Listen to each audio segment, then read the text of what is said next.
I'm live. It says I'm live. I don't know if anybody's about, but why am I doing this? I've watched a couple of lives tonight. I watched a bit of Carl's live as he was cycling home, and he was in Bristol and everything. A few years since I've been to Bristol. I used to go up there when I used to that train station. I think I saw it in the video. On the way to Wales, I used to visit my friend in Wales. So I'd go to the train station up there. I wasn't that keen on, I don't know, I don't like big cities anymore. Tomorrow is the debate, isn't it? I don't know where we see that. I don't know where we see the debate tomorrow with David Davis in it. If anybody would like to, I've got to do the invitation thing, haven't I? How do I do that? Copy the invitation. I nearly forgot to do it. I'm still quite new to all this stuff. I didn't plan to do this live. So I click that. Yeah. So that's the link. If anybody else wanted to come onto the stage, that's what they call it, the stage, and say what's on their mind about their miscarriage of justice situation. And the David Davis discussion or debate in Parliament tomorrow. I don't know where we can see that. Maybe there's a particular channel. I don't have a television. There used to be a parliamentary channel, didn't there?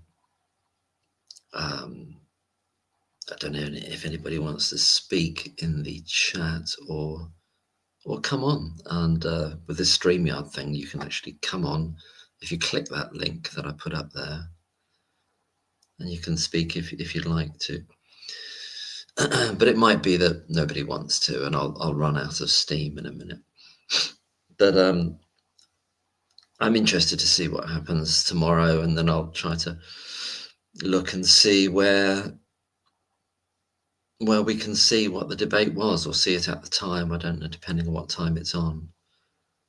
Might not be available, but hopefully they'll record it, and it goes into that thing called, is it called Hansard, which is like a recording of all the debates in Parliament. And it'd be interesting as well to see who turns up for it, wouldn't it? Because there's been other debates in the past in which you would hope a lot of them would turn up, but they're conspicuous by their absence, almost as though they don't want to be allied or caught up in anything which they think they shouldn't be. They want to be seen to be there, even though they're very important questions. I think one was to do with vaccine harms. That's quite important. And as that, you can see that kind of meme or infographic that they sometimes use. Well, I haven't been on Twitter for about a month now, I think.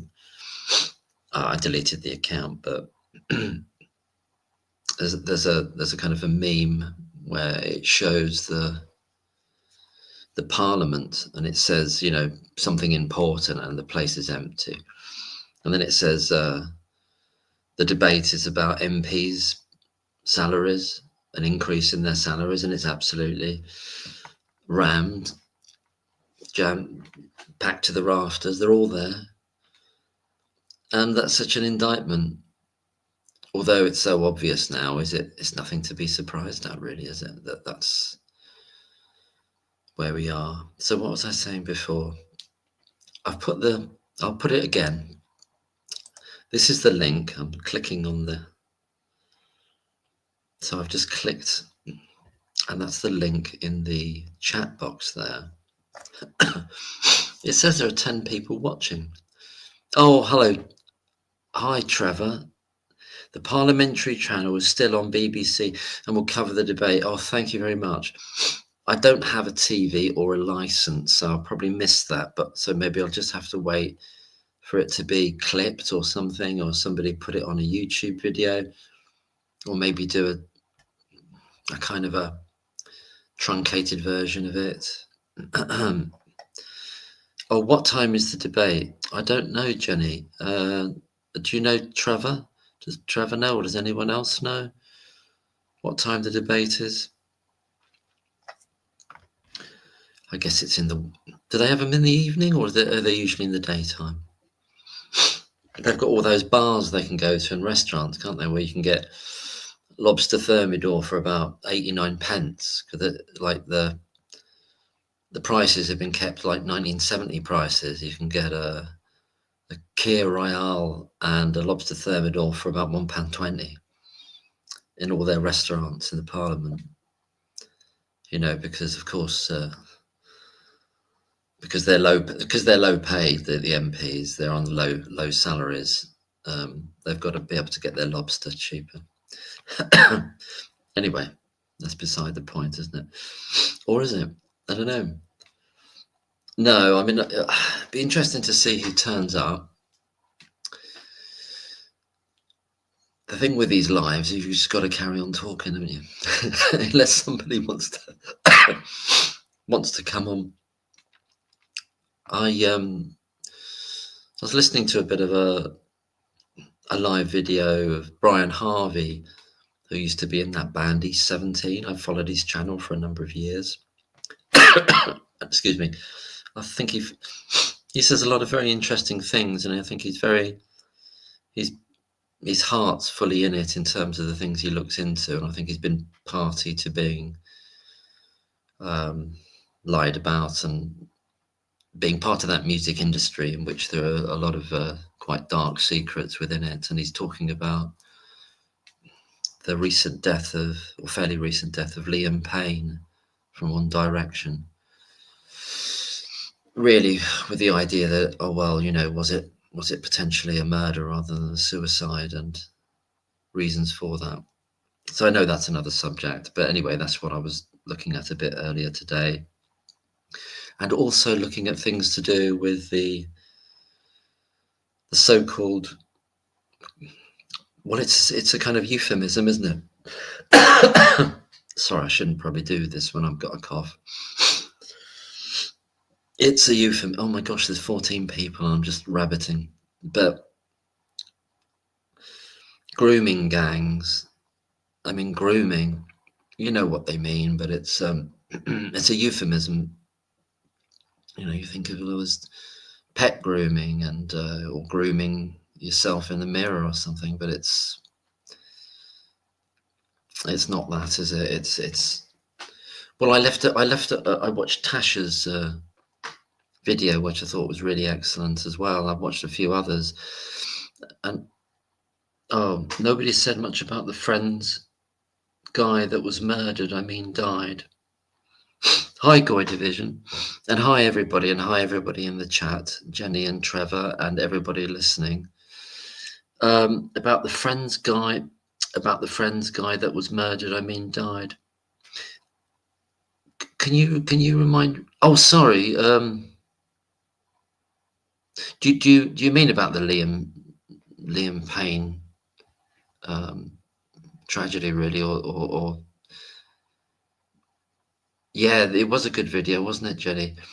Goy Division. Is it? I like that name, Goy Division. It's quite funny. It's a good name. Oh, Matthew Perry. Yeah, Matthew Perry from Friends. Yeah. He was in a hot tub, wasn't he? And obviously he'd had that. He'd had a history of taking different drugs, I believe. But he, the Friends guy. I get what you mean now. Yeah. Well, yeah, I did hear that there was some speculation, or that people thought that it wasn't quite all what they said it was. But there's so many things are like that, aren't they? Yeah, and I thought Tasha's video was really good and very good in terms of looking at it on a wider level, on a structural societal level about this idea that the playbook, the thing they constantly do is to try to get experts in to tell us how it should be done, and I know they're trying to avoid this inquiry, aren't they? Having said that, we're having an inquiry right now of the Thirlwall, aren't we? And we're seeing what that's. Any indication if Mark McDonald plans to have another press conference? I haven't heard anything about that. I don't know if anybody else has. I would certainly imagine, as and when they hear something back to do with the application directly to the Court of Appeal, and also the one to the CCRC, whichever one comes back first, that if there's any news about that they would call a press conference then, I imagine. Perhaps either way, whatever the result of it is, but that's just supposition. I don't really know anything about those worlds. It's all been a bit of a, I say, learning curve. I still don't know much about those worlds. I've never before finding myself, as I think many other people have done as well. I'm not saying everyone, other people have got like backgrounds with legal knowledge. I've nothing at all, but I've never read anything like about Court of Appeal applications or judgments or anything like that in my life. Hi Paul, and hi everyone. If anybody would like to come on to have a little chat, I probably won't do this for too long, but I thought, I don't know why, I just felt it's been a funny old day. And I'd watched a couple of live things. I was saying, I watched a bit of Carl's, who's talking about different subjects, and then I watched a bit of Brian Harvey, and I saw Tasha's video, and I just watched Jabe on Jabe's channel, JABE, for people who might not know that channel. It's Jabe's Allowed. And Jabe, she's doing a lot of really good kind of mock-ups and using the bits of the hummingbird video and putting them out of order, and to really tell truths and reveal character, really. So I think it's very clever what Jabe's doing there.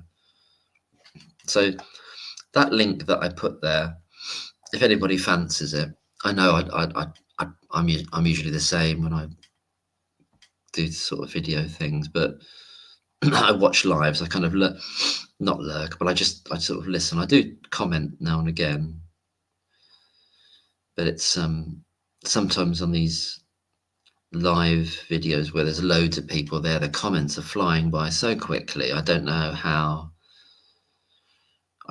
people follow them, really, or it's just too quick, isn't it? Often on sort of big things, really. But anyway, so yeah, this debate's going to be tomorrow. I wonder what will be said. I wonder what interactions there's been between David Davis, and somebody told me, and I'm sorry, I've forgotten who it is, whether it was an email that I received. It might have been an email, or it might have been in a comment. I'm still trying to catch up with older comments from months and months ago. But I had a period of time where my focus wasn't very good. But sorry, what was I saying there? That's an example of it. Somebody told me in an email that Dr. Scott McLachlan had met with David Davis in some way, or had some interactions with him, because obviously Dr. Scott McLachlan was putting a lot of Paul. I'll just finish off what I was saying before he was doing his Substacks right last August, and not last August, the August before now, because we're in the next year, aren't we? 2023 August. And he was putting Substacks out there, which was really going into details that showed all the signs and signifiers of sepsis across the vast majority of the children affected. Michael, so sorry, I'll just catch up with what's being said in the chat there. Michael McConville podcast. Yeah, I really want to get back to those, Paul. I'm on number 15, I think it is. And I know when I last checked, I think there's over 40, aren't there? So I'm well behind. Great to see you as well, Goy Division. Yeah, the press conference was great. Yeah, so Paul, yeah, I think he is brilliant. And I had listened to the previous podcasts that he did with Peter Elston, which were great as well. They did about 20 odd there and covered a lot of ground. But obviously, Michael McConville doing a reprise of a lot of that information, but obviously going even deeper and going into more detail than ever. Extraordinary. And good to see you, Goy Division. And well, I don't. Yeah, the debate is, I suppose, it's an open. It's an unknown quantity at the moment, isn't it? I suppose. Well, but the press conference was terrific. Yeah, I love Michael McConville. I think he's just great. I found Michael McConville's YouTube channel, and he plays electric guitar, and he's an absolutely brilliant guitarist. It's unbelievable. It's fantastic. He does this kind of long solo. Did this long solo. Oh, Trevor. So thank you for that. So they had a meeting. So I'm assuming that means what I was talking about, David Davis and Dr. Scott McLachlan. Yeah, that's it. Was it you? It may have been you that emailed me, or I forget sometimes because the old grey matter's going. Yeah, Michael is great. He's very knowledgeable, and obviously because and obviously got the medical knowledge, crucially, and does the research. Yeah, the ones with Peter, really good, and they work really well together, I thought, as well, because there's something about the kind of conversational element of it, which really it kind of adds something. Sometimes it creates a kind of dynamic, doesn't it? And then if you've got the conversation going on, it's almost like it fulfills part of the audience expectation. If you miss something, the other person might repeat it or even ask for clarification of the person they're talking to. But yeah. Oh my gosh, there's 27 people. That's extraordinary. And it's half past midnight. Well, people might be in different parts of the world, maybe, or I don't know. I'm going to put the link again here. If anybody would like to have a chat about anything to do with the miscarriage of justice or any other subject, actually, if you'd like to. I'm just going to read what's being written here. Michael McConville has been putting out the evidence that babies probably... Oh, sorry, I keep forgetting to do this. I beg your pardon. I can click it and then it comes up on the screen. Sorry about that. I've forgotten to do that. That babies probably were sepsis, and that's exactly what Dr. McLachlan was saying as well a long time ago. Or too high ventilation systems. Thanks, Jenny. Yeah, so that, because that applied to baby O, didn't it? So it may well have applied to, it might have been the thing they would sadly and tragically doing to more than one of the babies regarding those ventilation systems and advancing the baby's feedings too quickly. I think there's a lady, Jar, Jar, I think that's just a handle as opposed to a name, that's doing some fantastic comments, and she's a nurse in America. I don't know if she's if she's listening at the moment in this to this live, but she's obviously a nurse of many years or decades standing, and she mentioned that as well, Jenny, about it sounds as though they're advancing the baby's feedings too quickly as well. So that's been echoed by Jar, who's a neonatal nurse for many years. And then Maria Carroll, I can click on that. I've just read online that the debate tomorrow is an adjournment debate at the end of the day, lasting no longer than 30 minutes. Gosh, an adjournment debate. is that sort of like, see, I don't know any of these terms, what they mean in reality, or in their kind of idiom. Does that mean like a preparatory debate or a kind of introduction, so there'll be a full debate later? I don't know what because adjournment to me it always meant something like you're putting something off, it's being adjourned. Is that right? Have I got that right? So is it like a 30-minute kind of like intro to something that will be happening later? Parliament Channel 232 Freeview, thank you. I'll click on that. Thank you, Jobo, and welcome. And good evening, Nick Dandle, welcome. Hi, nice to see you. Nice to see everybody. When they advanced feedings in preemie babies, GI tract too slow. Oh, hi, Jenny. Oh, you are Jar. Oh, thank you. Oh, lovely to see you. You are Jar. That's fantastic. Because I was just talking about you, wasn't I? So, and it's you. So great to see you. I don't know if you'd like to come on. You don't have to come on with visuals. If you wanted to speak, Jenny, I was going to call you Jar again. So if you wanted to speak and talk about things, hello, Truth Finder. Nice to see you. I saw you briefly on the on Carl's live. So if you wanted to speak, Jenny, from your experience as a neonatal nurse, no pressure at all, or on anybody, but that if you click that link that I've just put in the chat there, and then I kind of invite you onto the stage, but I think you can choose just to be audio. You don't have to be visual. I think that's right. So what else is being said here? Too quickly feedings. I'll just click on what Jenny says there. I've got to remember, if I make mistakes with names, I apologize, because my thinking's a bit slow. Too quickly feedings just feeds the bacteria. Right. Putting baby at more risk for necrotizing bowels. When you say necrotizing, has that got a relation to that condition called necrotizing? It's not necrotic. Necrotizing enterocolitis. Is that the same condition as necrotizing bowels, Jenny? Because that's no. You don't have to be late. I did it. This is a complete impromptu thing. I don't know quite why I'm doing this live, but perhaps I think probably because of that debate tomorrow. Oh no, that's okay, Jenny. Absolutely, no, you're absolutely fine. Totally understand. If anybody else would like to speak,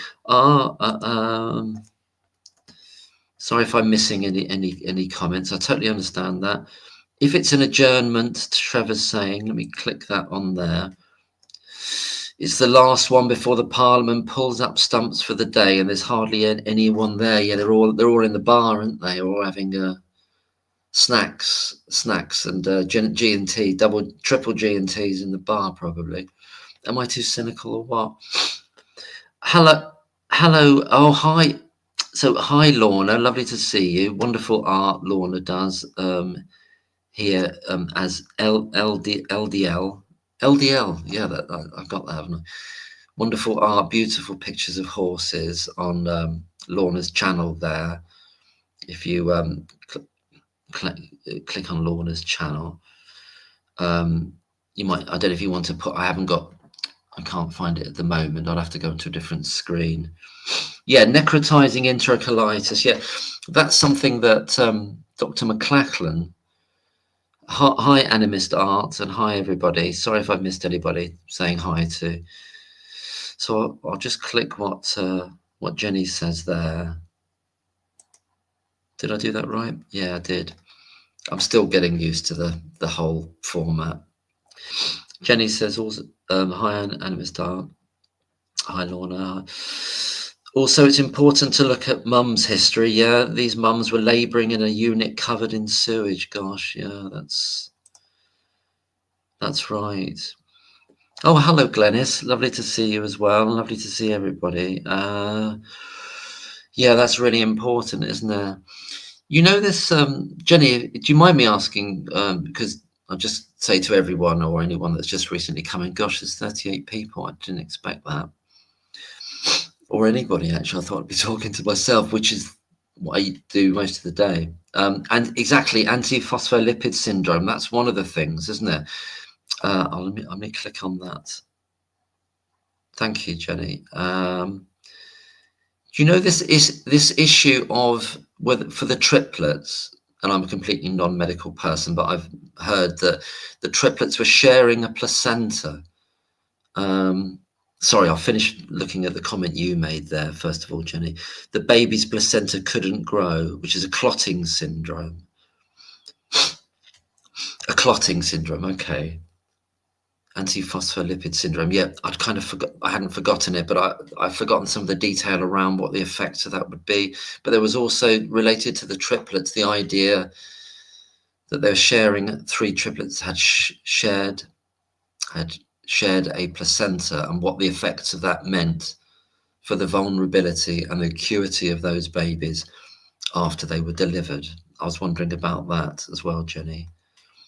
If you could say anything about that, or what extra challenges would that have given those babies, and that would have needed to be met within that level 2 unit during that time. So that's really important. I'll put the link again if anybody wants to put me out of my misery and share the space, as it were, on the screen if you want to. No, I'm just joking. I'm not. Yes, all 3. So I'll click on this. What does Jenny say there? How do I get? All 3 were sharing a placenta, and 2 were sharing 1 bag of amniotic fluid. So that's really putting them under a lot of strain, isn't it, in terms of the, I suppose I haven't got the medical terminology, but they're very vulnerable and in a lot of need in terms of things like, I suppose, like glucose for energy, etc. This sort of thing. As soon as they're just at a high level of need and vulnerability, aren't they? Truthfinder says, let me click on Truthfinders. Sometimes an adjournment in other cases can mean it's delayed until the next day, when a day or a week or 2. But it's a bad news, an adjournment in Lucy's case, or good so her lawyer can. I'm not sure about that last line, I think it might not be complete, but so you're saying the adjournment, yeah, in terms of that. But I think the adjournment is in relation to this debate, isn't it? Why they're calling it an adjournment debate. So what is it that's being adjourned? What is it that's being put off? Does it mean that it's almost like a preliminary opening to a debate that will take place at a later time? I don't know. Maybe somebody knows. Prepare better. Prepare better. Sorry. So, or a good lawyer can prepare better. Right, I see what you mean, Truthfinder. Thank you. Yeah. Placentas are meant for only 1 baby, Jenny says. Imagine having 3. Yeah, so that puts them in a sort of, they're all trying to fight for the same sort of ration of nutrients, I suppose. Is that right? During the pregnancy. So they're Philip Swain. Hi, Philip Swain. Snowy Montreal at -20. Oh my God, -20. I thought it was cold here in Somerset at -4. Welcome, Philip Swain, and welcome everybody. 42 people in the house. I was listening to a Canadian radio station last night, in the middle of the night, actually, from Newfoundland and Labrador, because I wanted to listen to this particular show, and I think it's 3.5 hours behind, so I had to listen at 1:30 in the morning. Anyway, that's a side thing, isn't it? But there we are. It's coming up tomorrow. What could we say now? I was wondering whether people think. I think I saw on Carl's channel that, or it may not, or it may have been somewhere else, where somebody had relayed the information that a decision might come back to Mark McDonald's team by April, but I don't know what the source or the genesis of that idea or that information, where that comes from. Or I'm not saying it's not true, I don't know, you know. But is it, everything takes so damn long, isn't it, in that system? It's all deliberate, of course. It's all, but having said that, if there are very detailed reports to look at, then you'd hope, you want them to be looked at properly. Sorry, so Jenny says, preemies are stressed fighting sepsis, use up so much energy. Yeah, it can't grow and does not have enough energy to breathe. Yeah, I know that's come up in some of Dr. McConville's podcasts, and the idea of this not having enough energy, and it's always being depleted. So any period of time in which either fluids and glucose for some of those babies was missed out, and there were periods documented. And on the flip side, you've got Dr. Evans saying, oh, that they were fine without fluids for these like 2 or 4 hours. Oh, it's a standard thing. That's not a verbatim quote, but Dr. McConville's shocked at that, at Dewey Evans being very blithe and very glib about it, about periods of time for these very premature, high acuity babies going without energy, i.e. glucose and fluids, or both those things together, really, and antibiotics. And so there is these gaps in care but that's what he does, isn't it, Evans? What he mustn't do is feed into the idea that unit wasn't working properly for those babies. That's precisely what he wants to avoid, and he's doing that in the most dishonest way he can. And the stuff about babies being very simple things as well. I mean, it's just none of it, even to a completely non-medical person, and other people have said this, he just doesn't. I mean, obviously he's trained as a doctor. He trained as a doctor. I'm not saying he's not a doctor, but he doesn't sound right. It doesn't sound right, does it?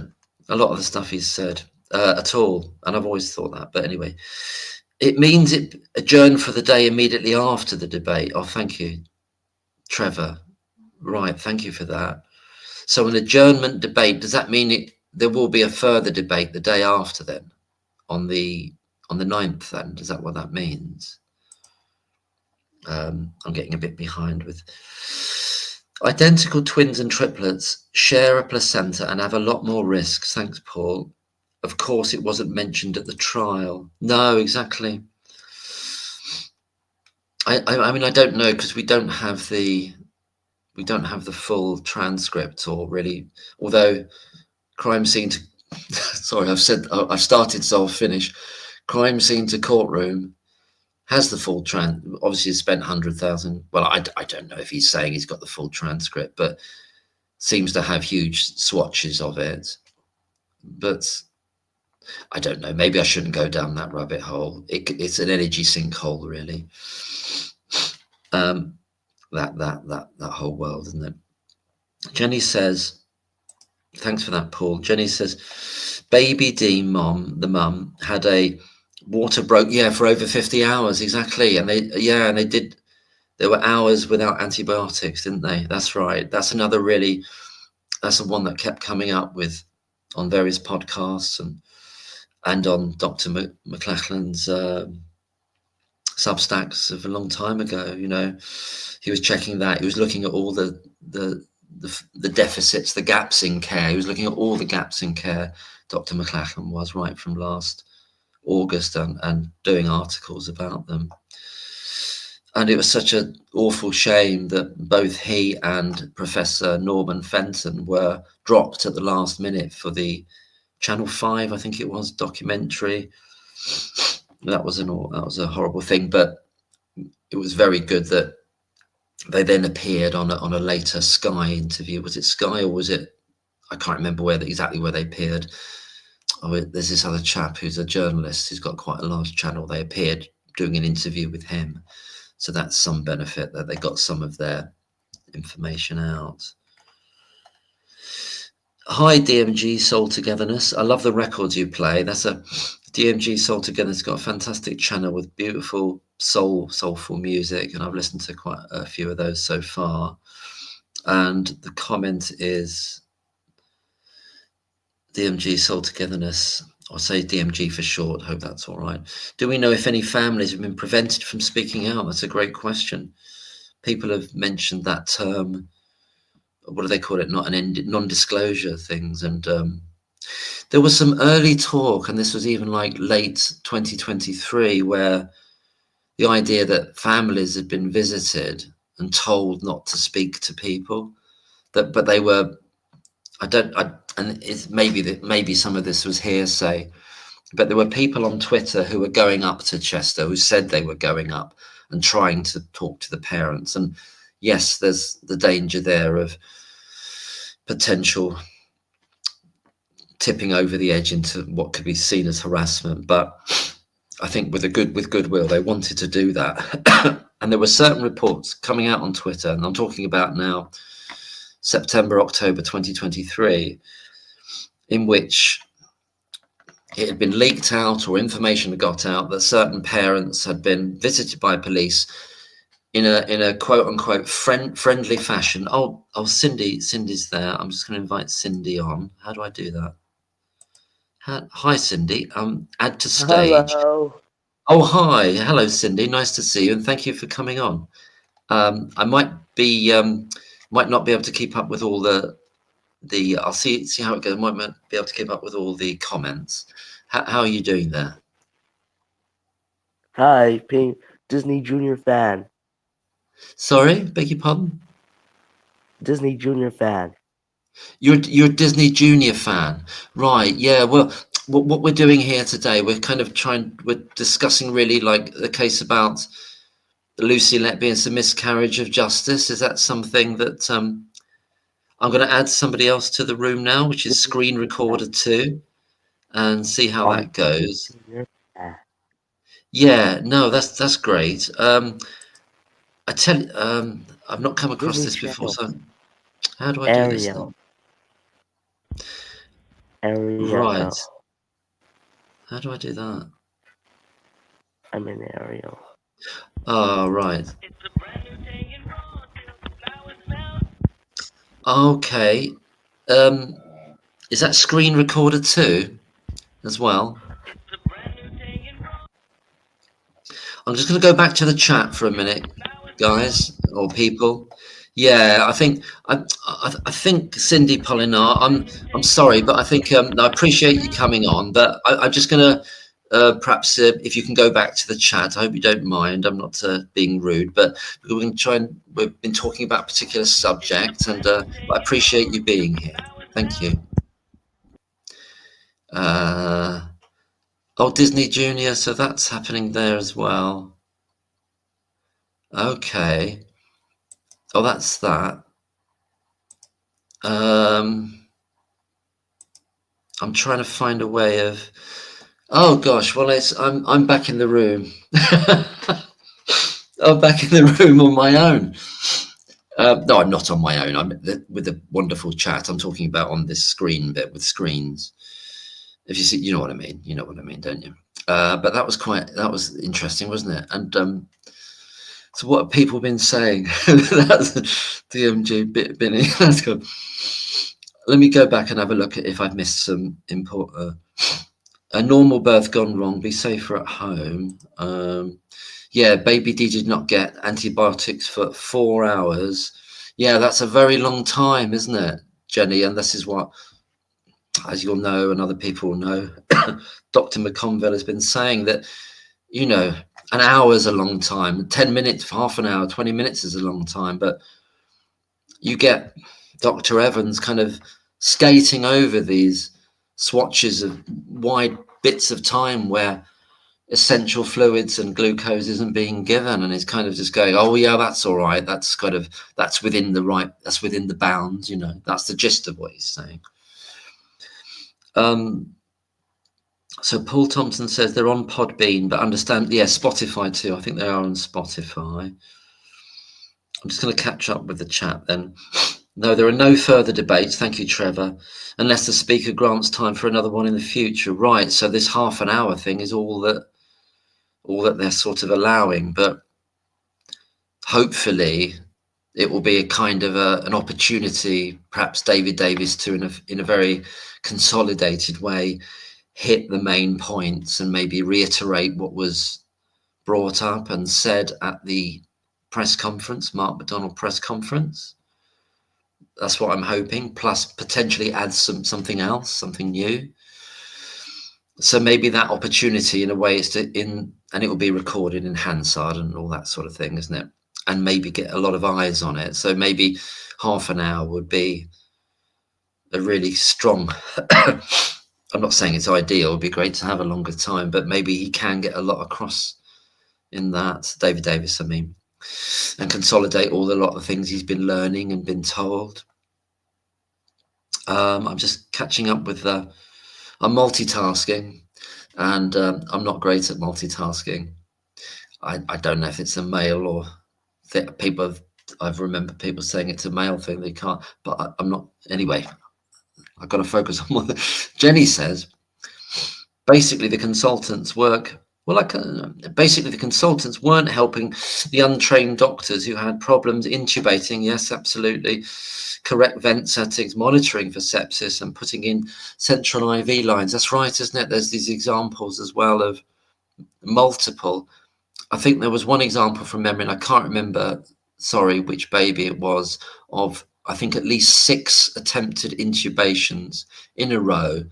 And when it's been described, they mention all the staff trying to do it, and then the level 3 doctor then arrives, because I think the baby is due to be transported to whether it's Liverpool Women's Hospital or Alder Hey, or there's the third one, isn't it? It escapes my mind at the moment. What's the other one called? Anyway, there's 3 in that catchment area, in that network, and the level 3 trained doctor intubates the baby straight away. And one of the horrific things to do with intubation is the idea that repeated intubation wouldn't, and I've forgotten the name of that implement that they're talking about, but it came up with relation to the baby that has haemophilia, and the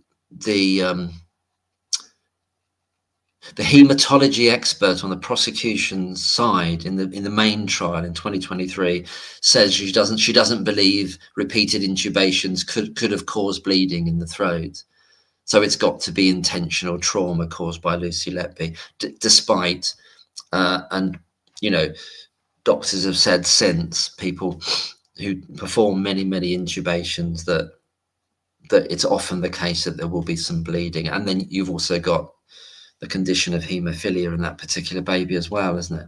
Sorry if I'm being a bit gabbly there, but I just wanted to bring that up. I've never heard of Podbean. Yeah, Podbean, I've heard of it. I think I've watched something on it.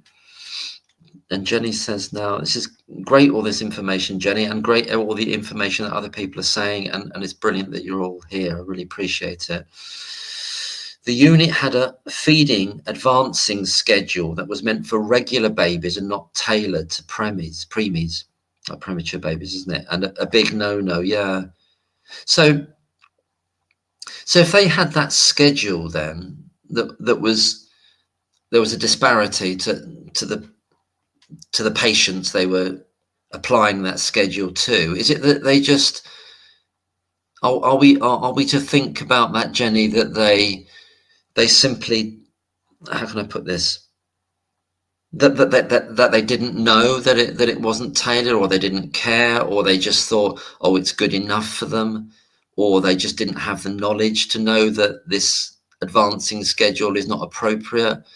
Or is it back to the idea that there's lack of senior cover to consider that? Or even that, well, considering the senior cover that there was there, were they even sufficiently cognizant, knowing of that disparity between this feeding advancing schedule for regular babies being applied to, wrongly tailored to premature babies?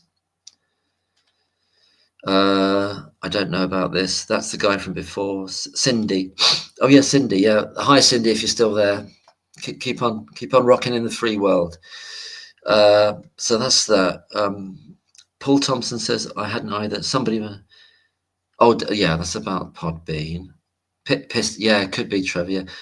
I'm catching up still now. Remember the guy who was with his team went looking for Nicola Bulley? Oh gosh, really? Yeah. Is that crime scene to thingy thing? Oh gosh, I did watch some videos about. Yeah, it's another sort of rabbit hole, that, to an extent. I know it's a whole other thing, but the police took him off the expert witness list. Oh, sorry, is that talking about Peter Faulding? Yeah, I don't know about that, because I've watched interviews with Peter Faulding. I mean, he claims that through the sonar he's got evidence that and it's a very sad case, but he saw that there was a body there, but the police then dove into the water, came up and said, no, it's not anything. But he was always adamant, and he kind of says it's a bit of an odd one, because he says, I kind of believed them, or I had to believe them, but it's like now in the back of his mind he said, well, I knew it was, I knew I was right, I knew the equipment was right. And then retrospectively said, well, what could I do? The police were running the scene, as it were, and they put their divers down, and they said, well, no, it's another whole kind of rabbit hole, that, in terms of what happened there. There's some strange things around that, isn't there? But I don't know, like with so many things, will we ever know the full truth about anything lately, really?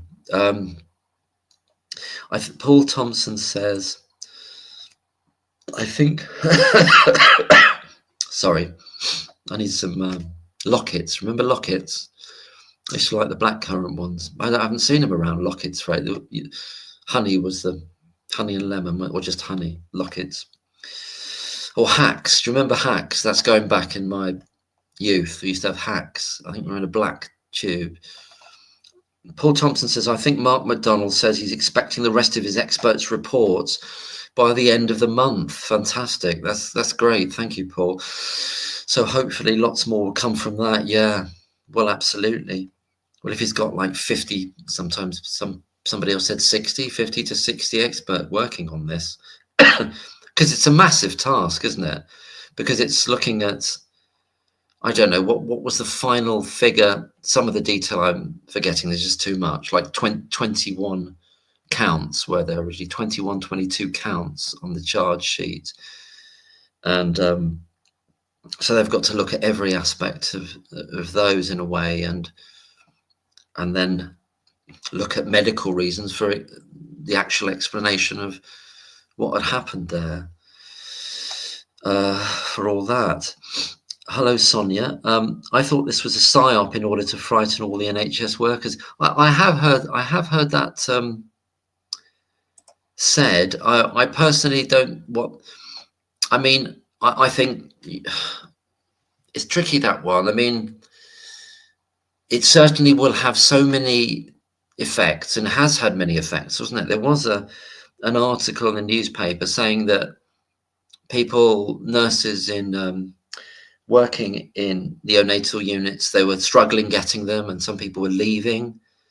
It's a grave warning and a sense of threat, isn't it? It must be, for people working in those environments. And that's why one also would suppose that some of Lucy's erstwhile colleagues, nurse colleagues, wanted to speak in support of her, and were told, so we hear, so we understand, by the NHS, well, you can do it, but it's not going to do your job any favours. And, there's ways and means of getting that message across, isn't there? That chill factor to stop people talking. I don't think they necessarily would have sacked someone, but it's the idea, well, you're going to be maybe you're heading to the island of lost souls, as Jayaram kind of mockingly puts it. Really, there's a kind of mockery in that, in the way Jayaram terms that. So thank you, Sonia. Yeah, no, it's an interesting idea, but I it's having huge psychological effects, and the establishment as a whole. I was speaking to my friend on the phone earlier today. When Lucy Letby is exonerated, it's going to be, the way I put it, just what I thought, it's going to be like a bomb going off under all these institutions potentially, and it's about how the establishment will try to mitigate that, how they'll try to control it. The Thirlwall inquiry is a kind of sort of version of trying to control it, but I think they know that it's not going to be, it's not remedial in any way, and it's kind of doubling down on the lies. It's doubling down on the lies and trying to ratify them, isn't it? Anyway, I'm jabbering a bit too much, but thank you for that. Truth Finder.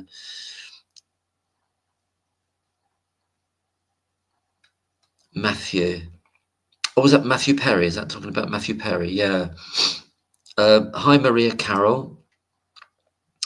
David Davis tomorrow is focusing on the role of expert witnesses, as 30 minutes does not allow time for all issues to be aired. Oh, thank you for that. That's really good to know that there's a focus, because with 30 minutes, you just couldn't. Where would you start? You know, for all of us that have been looking at this for a long time, all of you listening in the and commenting in the chat, and there's just so much. It's, you know, I find this anyway, that it's overwhelming, really, the amounts of. My feeling has always been right from very early on. This is what I just said. There's no evidence. There's never been any evidence. But then people will say, well, what about this and what about that? And then you've got to go in. You've got to start making arguments, really, but arguments based on what people who know about this sort of thing, in terms of things like the immunoassay results, for example. So you put to them something like, well, okay, well, you're saying that Lucy Letby tried to poison baby F, but the result on the test would have killed an adult. How do you explain that? How do you explain that? And that the baby, as according to the New Yorker, went home within a matter of days and is now absolutely fine, and was fine within, you know, pretty much. There was some issues around this control of I keep forgetting that word. What's that thing about the amount of glucose in the blood? There's another name for it, isn't it? I've forgotten what it's called. Somebody will put it in the chat, please. And so 30 minutes to focus on the role of expert witnesses. That's really good, because the weak link here, I don't know if people will agree, the weak link here, and the one that they will all turn on, and he's definitely should be turned on in terms of justice and truth, but there's so many more people should be accountable.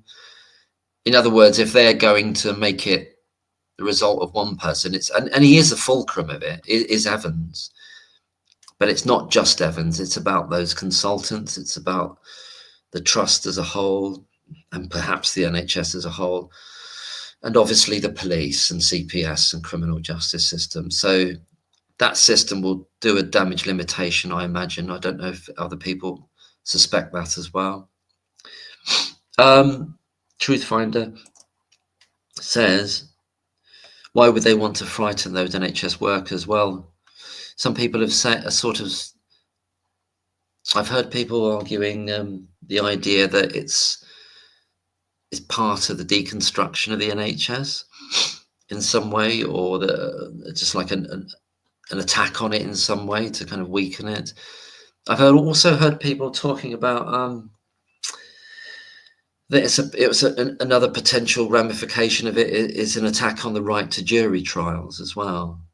To say, well, you know, that blame the jury for it, which I don't agree with, because they were just utterly overwhelmed with all these experts, you know. And there was that one member of the jury that, well, was it the same one? I don't know if it was the same one, just because it says, because it went down to 11, didn't it? Just because it says 10 and 1, 10 and 1, 10 and 1 for all of them except for the 2 so-called smoking gun incident cases, in which there were full 11 voted guilty, didn't they?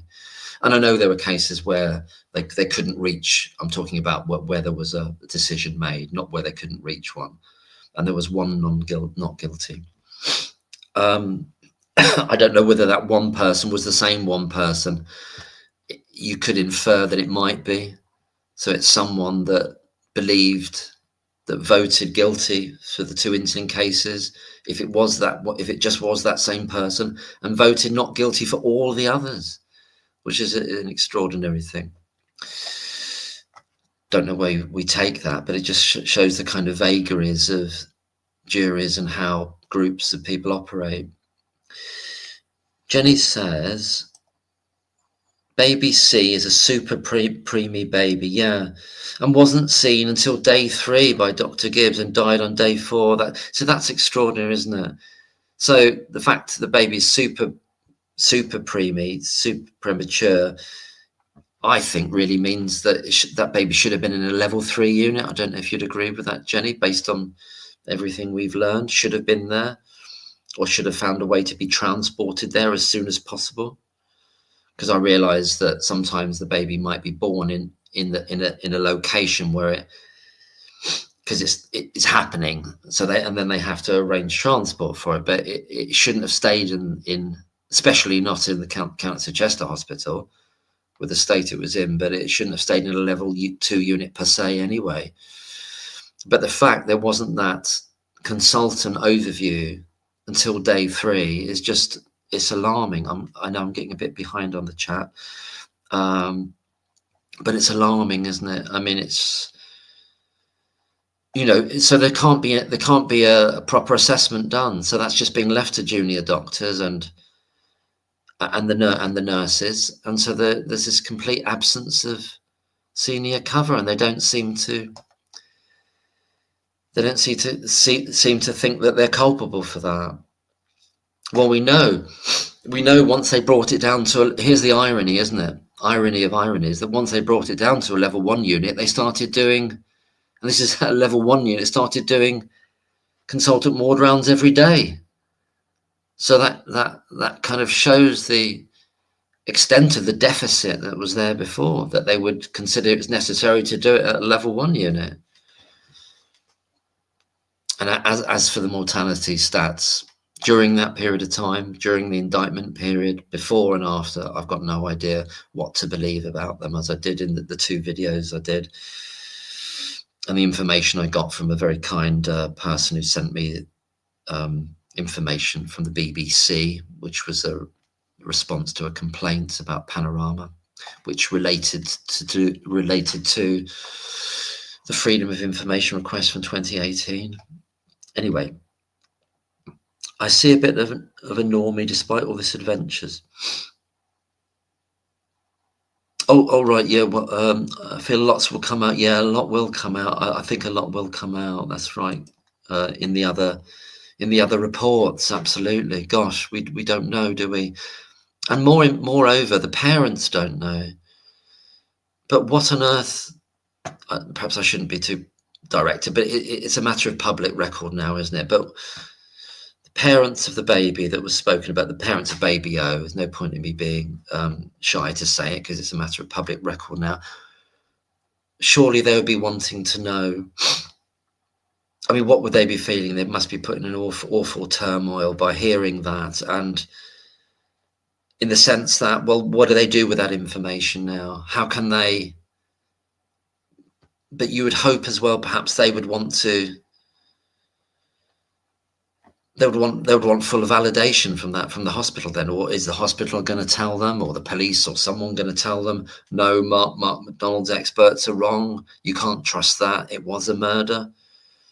What horrific position have they been put in? And I know people, they do need to know the truth. It's just that it's all in flux at the moment as far as they're concerned, isn't it? Because they've been told this person, Lucy Letby, is guilty. They've been told that. And gone through years and years of being told that. And what do they personally do with that information now? Or What would you do?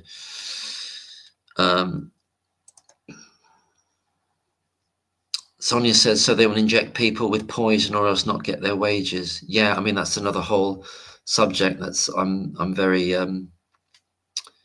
interested in and sympathetic to. But Jenny says, I should have known that you advance only to babies' needs. Right. Ignorance on the part of junior doctors, laziness on the part of consultants. Sorry, that goes back to the thing about when I asked Jenny, well, why would that be? Why are they using this advanced feeding program and misapplying it to these premature babies and pushing them along this road that they're not ready for? So it's a mixture, Jenny's saying, of the ignorance, isn't it, of the junior doctors, plus and the laziness of the consultants, and their absence as well, isn't it? Their simple absence. And perhaps the reluctance of the junior doctors, I'm wondering, to keep trying to ask for help, that they think they need to do it, what they feel they should be able to do it, or they're being expected to do it, and that's a danger in and of itself, isn't it? And we remember that what the parents' testimony, where they said there's some junior doctors, or whether they were registrars or junior doctors, around a terminal looking on Google how to do a chest drain. So that's a bit of a signifier, an example of what was going on there without that appropriate senior cover, that they were reduced to Googling, which is frightening. Maria, yeah, I absolutely agree. There is something odd about the Nicola Bulley case. I feel that too. What it is, I don't know, but I thought it was very strange. Glennis says, ignorance is no defence in a court of law. Yes, that's absolutely right. I agree with that. Trevor says, if David Davis is focusing on expert witnesses, Evans has countless skeletons in his cupboard. Yeah, he has. Oh, he has, hasn't he? He has. Truth Finder, injecting patients. So, yeah, very odd. Yes, it is animist art. It is a very odd situation, that. And Jenny says, taking us back to, and it's fine to have multiple things being talked about, obviously. I gave birth to a septic baby 30 years ago. DT, I'm not sure what DT is, prematurely rupture of the membranes. They monitored me for sepsis and was right on top when the is that doctor team or something? When the DTR born. Oh, sorry, daughter. Sorry, is that daughter? When daughter born. Sorry, I'm not. I didn't get the truncations. Great outcome because they did the basic stuff. Yeah, they need to do the basic stuff, and that. How can Evans? Well, one shouldn't be surprised when you say, how can Evans do this or that, or say this or that, because he's a person who created his own world in that sense, that allows him a latitude. Evans can diagnose Munchausen's in a mother that he's not met, and the result of that is a daughter being taken away from that mother. And there is no Munchausen. The daughter has got this stomach condition, but he can just do that.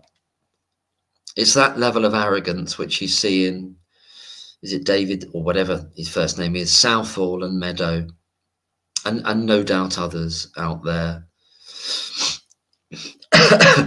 There's a very interesting case of Barry White, not the singer, but it's spelled almost similar, but with an I, be it Barry White, from about 20 years ago, where some very, what ended up being called junk science, put these two guys away, one for murder and one for accessory to murder.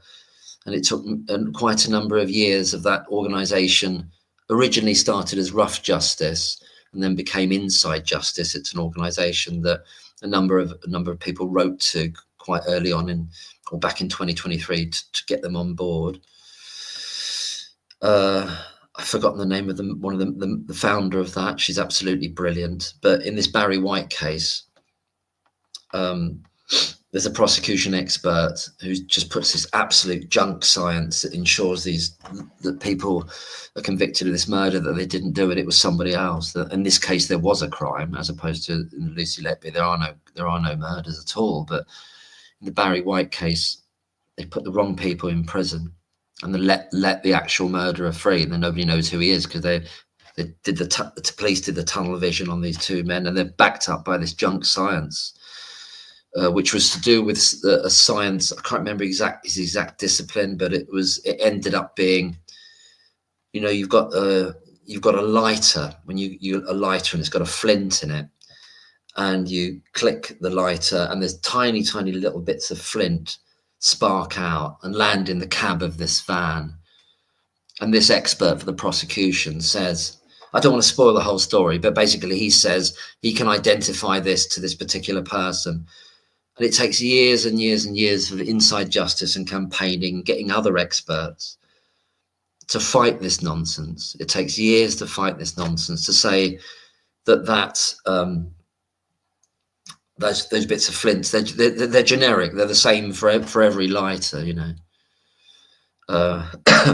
it's not particular to one lighter.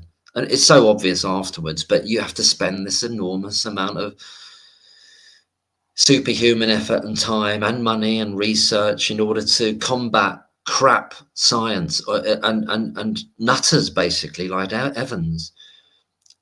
All the effort you have to do you see what I mean? It's like there's nothing backing up what Evans is doing. He's dragging it off the top of his head, basically. He's making it up out of whole cloth, and he can move it. He can just move it. You say, you don't like that method of murder? I've got another one for you. Oh, you don't like that one? I've got another one for you. And they just say, it must have happened. Or she came in on a day off, when it doesn't match up with the x-rays and so on and so forth. But that's the terrible irony of this. It takes enormous work to undo what I personally think is some form of personality disordered person in Evans, to do very quickly for a lot of money and get away with it so far. But hopefully he doesn't get away. He's not getting away with it in terms of karma, that's for sure, I believe. Evans has a dark past. Sorry, Jenny, I hope I read your message clearly there. And it's good that I'm really glad that it was a great outcome for your daughter. Yeah, Evans has a dark past. That's true. He was selling T-shirts saying "Get vaccinated" on. Is that Matthew Perry? I might have lost the thread there. Philip Swain. If the authorities can cover up rape gangs, yeah, it doesn't surprise me that they can cover up gross injustice against Lucy. Absolutely, I've been watching quite a bit about the cover-ups of those horrendous crimes across many cities today, and it involves politicians, the police, the councils. And kind of the whole establishment, in a way, kind of collectively wanting to ignore it and block investigation, and even threatening and arresting people that are trying to do something about it. There's a wonderful guy called, I just found him tonight. I know he's been doing it for years. He's called Raja Mia, and he was sort of part of the community in Oldham. I think it's Oldham. And he's been attacked mercilessly and arrested by the police so many times, and raided and threatened by the police, but also by very bad people in the area and the community. His life threatened, just for trying to not allow that cover up, and to show that at the bottom of it, his view is that it's all about votes, it's all about politics in that particular area anyway. The idea of the block vote and the idea of postal voting, in terms of Labour-run councils. But of course, you can't it's not all just about Labour, because Conservatives were in a long time, and what did they do about this? And there has to be an inquiry. There should be an inquiry, but the caveat is, do inquiries ever hold anybody accountable properly in any way? I don't think they do. Not any I've heard of anyway, to be honest with you. properly accountable. I mean, you know, for them to be the relevant people to be, in some cases, they should be imprisoned, I think, for what they've done, you know. Animist Art says, feels like if Lucy gets out, solicitors all over the UK will be very busy and rich. Yeah, well, it will be huge, Animist Art. I think everyone agrees. It's going to be massive. It's massive ramifications in all directions. And it's, I'm not trying to talk about my videos, but I just happened to there was a 2-part thing I did, I think back in November 2023, about follow the money. And it was just this idea of, well, if it's shown that it was a deficit of care in the Countess of Chester Hospital, might this not be the beginning of a domino effect across neonatal care across the whole country, and then possibly into other areas of care? And then we're talking about billions of pounds, potentially.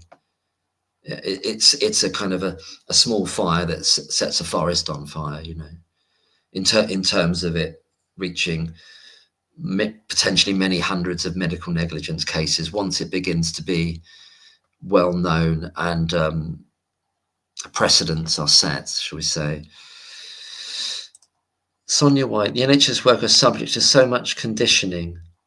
Well, I remember during the I don't want to upset people by saying things, but I've got a certain view of what happened the last number of years. But I do know that when that was going on, and there were a large number of people working in the NHS who were nurses and other workers there who didn't want to be vaccinated, and I was on Twitter at the time, there were many reports of individuals feeling bullied by their managers and by their colleagues because they were refusing to be vaccinated. And they were up against it. And obviously the government folded. They did what they did with the care workers, which was a terrible thing they did. And they haven't put that right, made all those coerced and then forced all the care workers out that didn't want to take those injections. But I know that's a whole other world to talk about. Perhaps we could talk about that one day, but it's so much there. It's huge, I know. Dewey Evans responded in Welsh, "What a joke. I'm Welsh and I didn't understand a word." Well, Wales is very dear to me. The people, I used to live in Wales, and the people that I love most in the world are in Wales. And I never learnt any Welsh apart from, there was a guy, we went to this like a burger place once, and he said dim problem. I think dim means no, and problem is problem. So it's like dim problem, no problem. And I used to know Happy Christmas. I've forgotten that as well, but Nostar and that sort of. I've always wanted to learn a few more words of it, but never got round it. My friend and I, we went up to Bettws-y-Coed once, and there were a lot more Welsh speakers there in West Wales. There were a hell of a lot more, and obviously Animist Art, you know this, don't you? And other people who might be Welsh in the room here, that it's taught in schools, and it's all on the signs and everything, and litter bins in Welsh. But I like that. I think it's wonderful to keep the language going.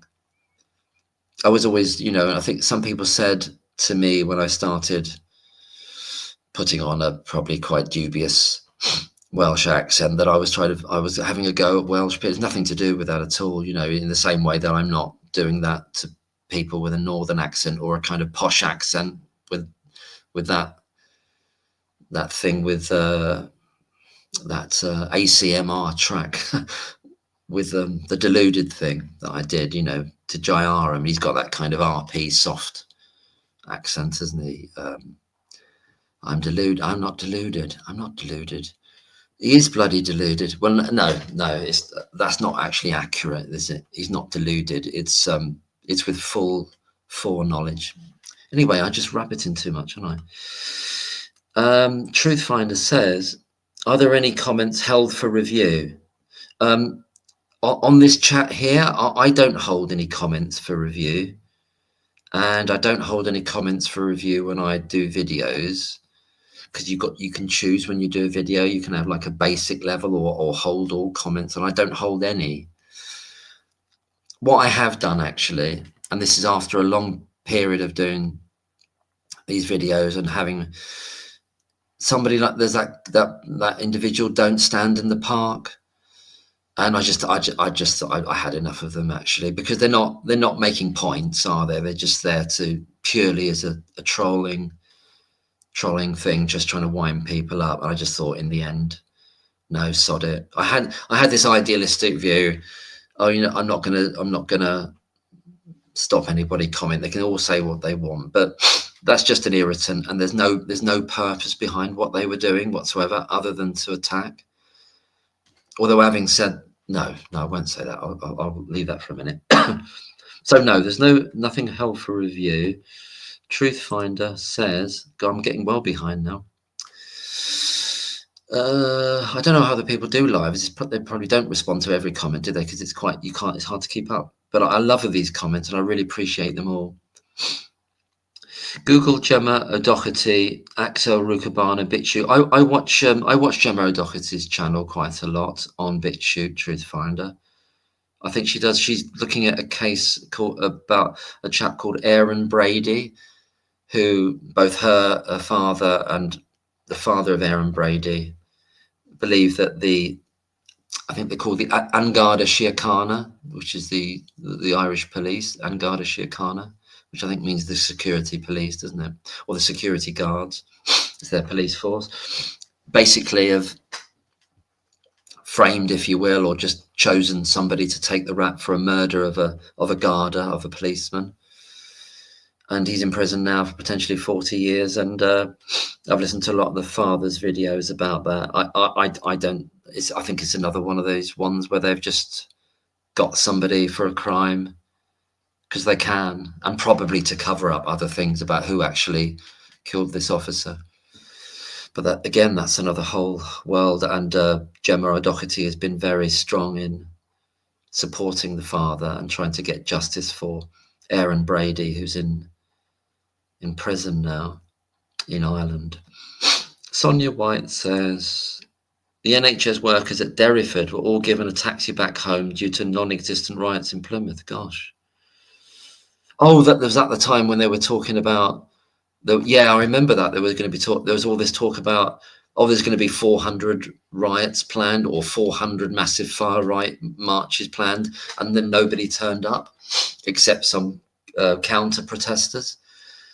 That was it was mooted. It was said that there was going to be this huge number, and like nobody turned up because it was all being kind of pushed and engineered by the mainstream media, the legacy media, should we call it that? I don't know what we call it.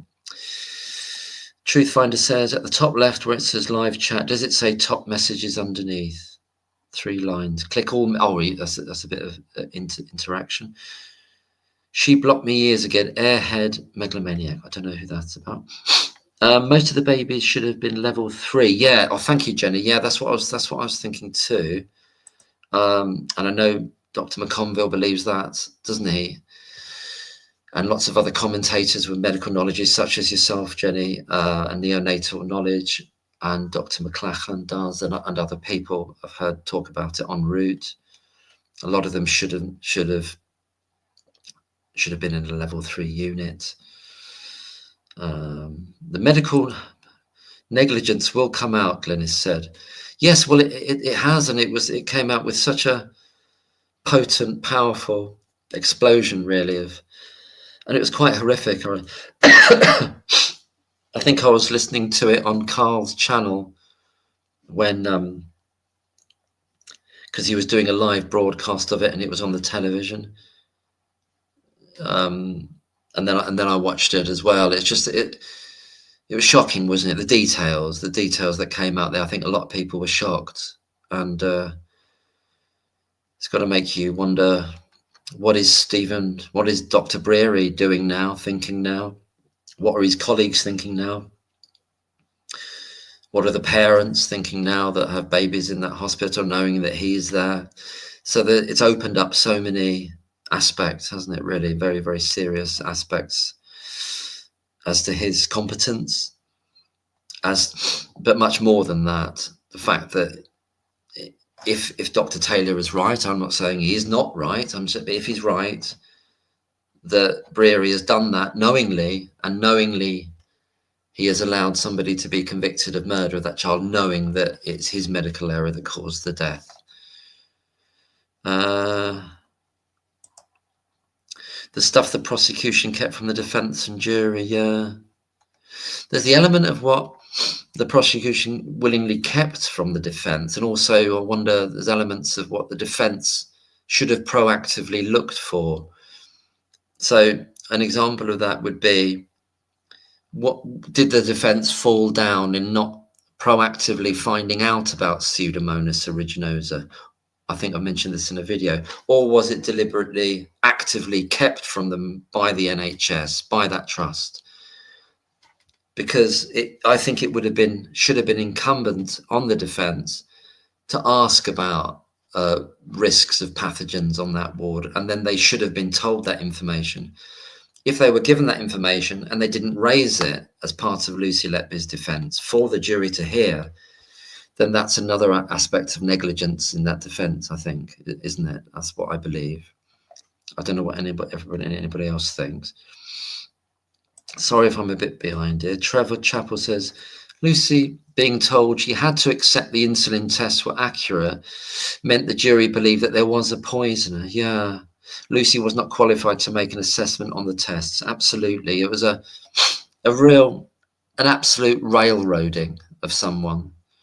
An absolute railroading. And here we come to what I consider to be one of the strata of absolute corruption of the police, is that they know that's the case, that they're not bothered about getting a second opinion on that. They're not bothered about those figures showing in, you know, if you're a police officer and you would want to be honourable and you've got a test result here and you want to find, you're not medically minded, and you say, well, I want to know what this 4,400 figure means. And somebody says to you, oh, well, that's a figure that would kill an adult if it was that amount of insulin. And you go to yourself then, well, hold on a minute, those babies didn't die. They didn't even crash seriously enough for it to be recorded as a crash, even though crashes we only later learned were ad hoc recorded by Stephen Brearley and perhaps others, with an agenda and a purpose in mind to link those so-called crashes to Lucy Letby, and for no other purpose, because they weren't de facto recorded at all, were they?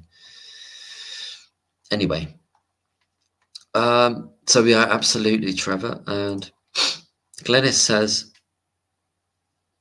oh, sorry, this is Truthfinder talking to Glennis.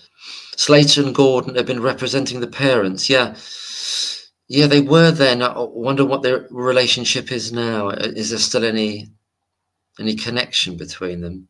As I said to Mark Mays, if they're representing those under medical negligence, why is Lucy locked up? Yeah, well, it seemed to be that, as far as we can tell, is it not? As far as we can tell, those cases went effectively on ice. You know, they just stopped. They were superseded by the notion of an police investigation. I say by the notion because it wasn't an investigation at all. It was a fit-up. And the people effectively running, and it wasn't an investigation, running the fit-up were Evans and the consultant, I believe, in conjunction, and with the police kind of making nice between the two of them and creating a kind of triumvirate of people to get everybody on the page to make this happen, to make it happen. Sonia says, oh, Gemma blocked you. Oh, right. Oh, I'm sorry to hear that. I don't tend to comment on the BitChute things. I'm sorry to hear that she. Yeah, it's a shame when. Yeah.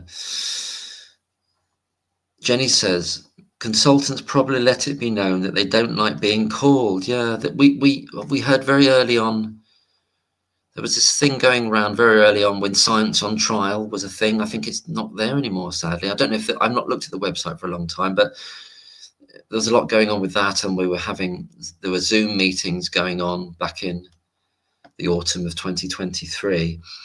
And they were very good meetings as well. A lot of stuff was being talked about. That's the first time I heard Dr. McConville speak. And why have I started saying that? Yes, it's the idea about Gibbs. The idea he was characterized, whether it's fair or not, but he was characterized as having 1 foot out of the door. In other words, he wasn't there as much as he could have been or should have been there, and that he was always being telephoned at home by junior doctors who needed advice. And that's obviously with those high acuity babies, Jenny, isn't it? And everyone else in the chat. Being on the telephone is going to be no substitute for being there, is it? And seeing what's happening in front of you with all the signs that you need to look for with a baby. Being on the telephone is not going to cut it, is it? So it was the idea, he's near to retirement, 1 foot out the door and not really there very much. And we know Jai Aram's main focus is on his television career. So that's 2 of the Gang of 4 right there. A third member of the Gang of 4 has killed a baby. Sorry, it's a very harsh thing to say, but it's true. Has killed a baby in 2014. And then who's left? Brearley, who's also done that in 2016 and potentially other things. And bullied and focused and scapegoated someone for it as well, and for all these other medical errors and failures of care. So it's beyond words, actually, isn't it? The cases have been dropped. I don't know. I feel this is why Lucy was a scapegoat. Yeah, well, actually, some people have sort of brought the idea of class into it, the idea of, and I kind of go along with that to a certain degree, but it's kind of like status, isn't it? So, because somebody could come from a certain background, they could become a doctor, don't necessarily have to have gone to a public school, although that is Jai Aram's background, for example, and possibly some of the others. But it's not necessarily the case, but they then get qualified into a certain status, as it were, and then they're treated differently. And the police treated them wholly differently to the nurses, to the extent that, and here's another thing, there's no thought by the police when they're given a diagram and it's just nurses on it. Don't the police say, wouldn't you say it if you were an award-winning senior investigating officer like Paul Hughes? Wouldn't you want to say, like, hold on a minute, how come it's just the nurses on this diagram? How come it's just them? Do you know what I mean? Sorry, it's just, there's so much to get angry about. I went through periods when I did videos and I was just swearing a lot, and I tried to cut back on that. It's very angry making. I've got some personal things going on in my life now, which is involving the police personally. I won't go into it, but there's certain echoes of attitudes and very, very, very, very odd systems, very, very odd reactions, almost like by design, like you're dealing with an organization that's not, well, it doesn't feel honest. It doesn't feel, I'm not saying about every officer, I'm talking about structurally and systemically now, but certain individuals as well, that you're dealing with a situation, you're dealing with a system that's sort of pathological in a way, with it in terms of its respect for honesty and clarity and openness. It's pathological. That's my current view. I haven't always had that. I feel it now, and not just because of what happens to Lucy Letby, because of personal issues as well. Anyway, sorry to rant on there. Oh, one of her moderators. Yeah. Oh, it could be moderators. Yeah. Oh, I wonder how that works with moderators. I know people have moderators. Shaken baby syndrome.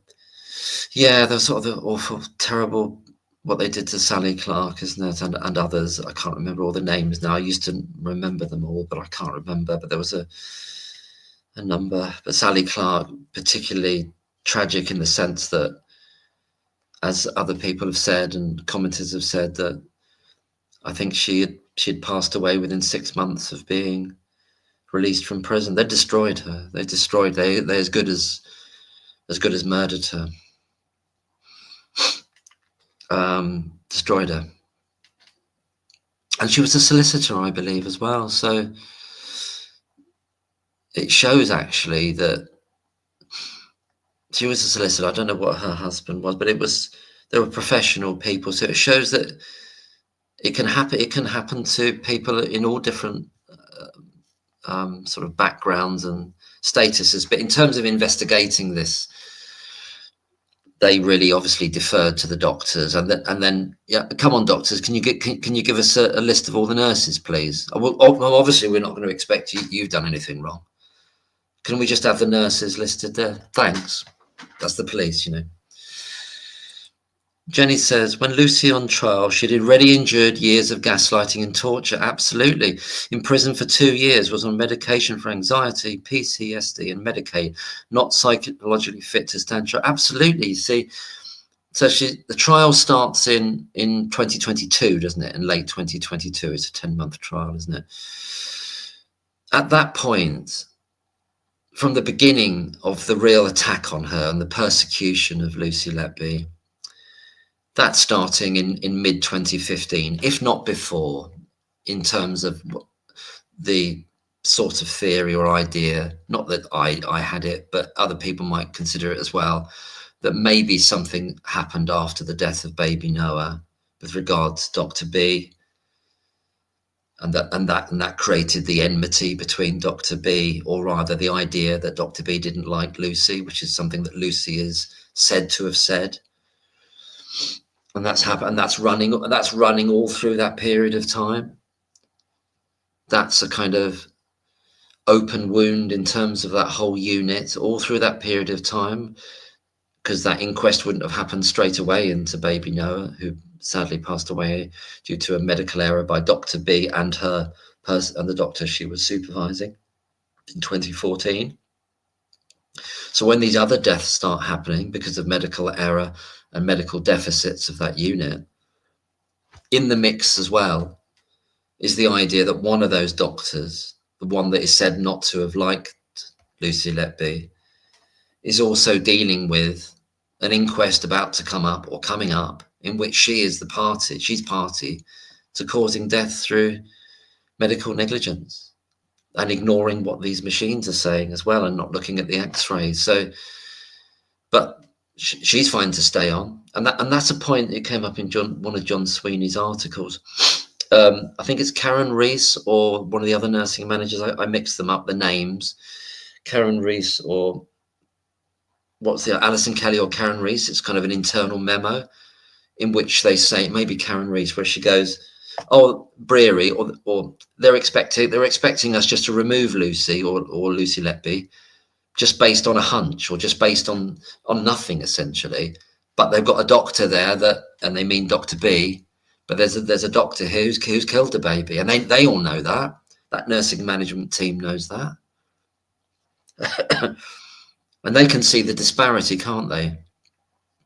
And Dr. B's around all the way through it, right up into the triplets, isn't she? And she's the one that's going out smoking all the time because she's in a terrible state and allegedly not washing her hands when she comes back in, which potentially Dewey is a sociopath. I think that's that pushing an open door with me. Absolutely, yeah, I'd go with that.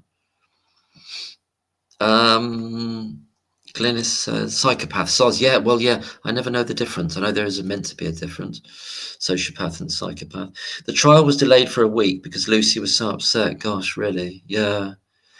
I don't know how she's done it. I don't know how Lucy, I think she's got enormous strength from somewhere, from her background, from her parenting, enormous reserves of strength.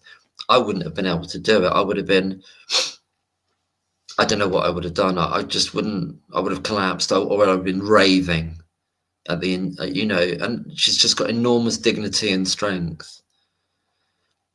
I was talking to my friend on the phone recently and just relayed the thing that, that she did in the 2024 trial. and they did the picture of her in the court. She turns around. It's the simplest, most powerful statement you can make. I'm innocent. And that's it. And that speaks. There's a world in that. You don't need to say anymore. You don't have to scream or start pulling your hair out. That was what's so annoying when I was on Twitter. I'm never going back to Twitter, actually. But there were these mainstream journalists saying, well, how come she isn't shouting? How come she isn't like raving at them and telling them and screaming her innocence in the court? Well, like that's going to help her. Like that would help her. Like they wouldn't use that and say, look at this. No, we can see the mask has dropped. Look at the anger there. Look how angry she is. You can see all. They would have used that, wouldn't they? It's catch-22, Kafkaesque 101. It's right in there, you know. Yes, that to go with Matthew Perry. Thank you, Truth Finder. Thank you. That's about Matthew Perry. That's I never really. Evans looks like a soulless sadist. Well, he is sadistic, and Black Squareable really did a good video, really honing in on that, the idea of the sadist aspect, and I believe so too. That most recent Guardian, I think it's the most recent Guardian article by Felicity Lawrence, which is beautifully constructed and judged. I didn't do a video about it when I used to do reading through. Beautifully constructed and judged and laid out, where she leaves his last line to first. That baby was, that baby was murdered. Get it through your head. Get it through your head, Evans says. Absolutely a stroke of genius to construct it like that. Says everything about him, because that's what it is. You don't. It's not about the idea of science. It's not about the idea of knowledge or philosophy. Oh no, there's no philosophical debate. It's about get it through your head. Get it through your head. This is what happened, and shut up. And pay me all that money so I can buy my children another car. Nadoli Llawyn, I think Nadoli Llawyn. Yeah, no, I love Wales, and I'm going there in a couple of weeks' time for a few days to stay with my friend. Yeah, Betis Coed is lovely. Went up there, and all the hills, or all the mist was on it. Yeah, it's lovely, and there seemed to be a lot of Welsh speakers up there. But yeah, I lived in Wales for a few years, and Dowie is a soulless sadist. Yeah, and I don't. It's nothing. It's never anything personal. And I know. But yeah, I mean, he's a. Oh God. Oh dear. Anyway. Yeah, Brearley. He's kind of. How would you satirize Brearley? I mean, there's satirical elements, or even Gibbs as well. I mean, Gibbs has got this kind of sense that he's half haunted, half bumbling. He always looks like he's kind of vague, you know, there's a vagueness to him. And I'm not saying maybe he was a good doctor in his time in earlier years, but he just seems kind of vague and distracted. That's the persona I'm reading, you know. Oh, well, and he is the guy that left the monitor off, by the way. You know, I'm just throwing that in there. Left that vital monitor off. And who was it that turned it back on? Who was it that turned it back on? Lucy Letby. Yeah. But how would you satirize Brearley? There's something. I'm nobody to say about anybody's looks. I know that, but it's something. He has a kind of shark-like. His eyes and the mouth, is something shark-like about him, in terms of that. I don't think there's a conscience there. How can there be a conscience there with Stephen Brearley? How can there be?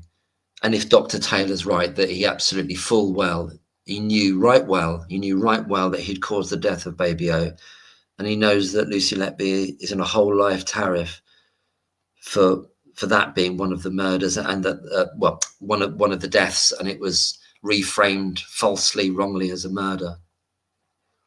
How could you have a conscience? How could you live with yourself to do that?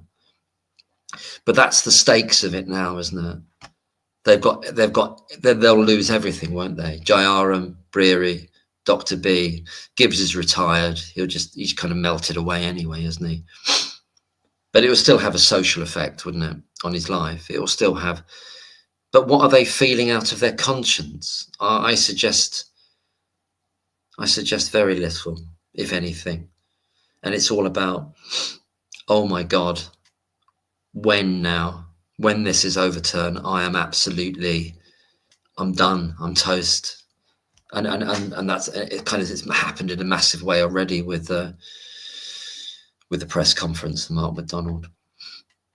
Are there any Truthfinder says, are there any comments grayed out on here now? If so, you can click them. I don't see any grayed out. They're all coming up in, I have a nighttime setting, and they're all coming up in white on a dark background. Yeah, they're like white writing. So what I'm doing is I'm clicking on it, and hopefully you can see it on the screen with me flapping my gums here, and you can see the comment when I click on them. Don't stand in the motorway, pathetic, imbecile. I don't know what that refers to, sorry. Truthfinder, I'm a managing moderator and moderate on other channels, and there's so many YouTube held for review. I have to click on them and approve all the time. Yeah, see, I've not had any settings where I approve anything. I just let people. Oh, Sonia says the Gardaí, is it Gardaí, the Gardaí, isn't it? Or Gardaí. I think I heard some people from Ireland pronounce it with a kind of a softer D sound. Gardaí. I don't know. Are totally corrupt. Yeah, that's certainly what. I've forgotten her name. We were just talking about her on BitChute. Says the journalist. I've forgotten her name. The way the police has handled this reminds me of the Clydach murders. That rings a bell, that. Clydach murders. I'll look that up later. Thanks, Animist Art. I think... Oh, was that the one where there was a young woman above a shop was murdered, and they got these 3 or 4 guys that had nothing to do with it, and they went after them for years, and they put them in prison. They just basically did this thing. They just tried to find what they considered to be usual suspects and rounded them up. Maybe it's that. I don't know. Marxist trolls. Yeah. Less of the Marxist trolls, please. No offense to Marxists, if there are any here. I regularly come up against patent examiners who regularly waste my time and client money by stitching together very spurious arguments. Happens in every field. Yeah, spurious arguments. That's it. I mean, that's what we're up against. I'm just trying to move through the Samantha Morton is an excellent humanitarian, fights for justice, so obviously innocent victim. I've heard of her name. Yes, Samantha Morton. Thank you. Yeah, kept from the defence and jury. Absolutely. A lot was kept, wasn't it? You know, the redacted part of the RCPCH report, among many, many things. And we don't know the extent of what was kept, because that's what's being kind of unpacked now by the experts, the actual experts on Mark McDonald's team. Ginny, hi Ginny, welcome, and hello. Trollbuster extraordinaire here. I didn't realise until yesterday, watching those Channel 5 uploads on Shivago's channel, that the senior nursing staff for COCH got rid of it the neonatal ward. Yes, they did, didn't they? I always forget the name of that. She was a band 8 nurse with like 25 years experience, and she was saying about the 1990s and saying there were quite high rates of deaths in the 1990s. What was her name again? But she was someone that was bemoaning the fact that they'd got rid of all the as part of a restructuring, they'd got rid of all the band 8 nurses and ones with decades of experience, and saying that, yes, even though Lucy Letby had that extra training, and relatively she was knowledgeable compared to a lot of the other nurses and bank nurses that were coming in there, she still was relatively not hugely experienced, because it takes decades to get the full range of experience that they did have before, but they lost all that experience through trying to save money and doing it on the, and trying to keep it as a level 2 unit, but trying to do it on the cheap at the cost of babies' lives, obviously. I'm not talking with regard to nurses, but in terms of the whole unit, because they would have said, oh, well, if somebody would have gone to them, well, hold on a minute, how come you've not got consultants rounds every day here? How come you're splitting it between pediatrics and that? You need it one a day, or at least twice a day. And they say, well, we can't afford it. We haven't got the consultants to do it. But they soon hire extra ones once they bring it down to level 1, don't they? And then they start doing it every day. So it's not as though it's impossible. They just took these just ridiculous risks by trying to run that service on some kind of skeleton out, which shows as well there must have been such a deficit of communication upwards the chain from those consultants, who probably didn't want to say that they couldn't hack it, didn't want to manage it. That's the kind of lack of accountability that was going on there, that they didn't want to, except for, I keep mentioning it, except for Dr. Alison Timmis, who seems to be conspicuous by her absence everywhere, who said it right on the button, right on the money. This is a danger. This unit's unsafe. Children are going to die. So I keep saying that 1,000 times now. Where is she? Where is she at Thirlwall? Where was she in the court? Myers should have called her. Myers, again. Well, did Myers have sight of that email that she sent to or is that one of the things that came out afterwards? I don't believe she was called. I don't believe it was discussed by Myers as a defensive strategy or a defensive point to say, hold on a minute, jury, look, we've got one of the doctors here saying that children are going to die. And one of the doctors is saying that, consultants saying that. And it's not because there's a murderer, but because the unit is failing the babies. That's what's being said here at the time in December 2015.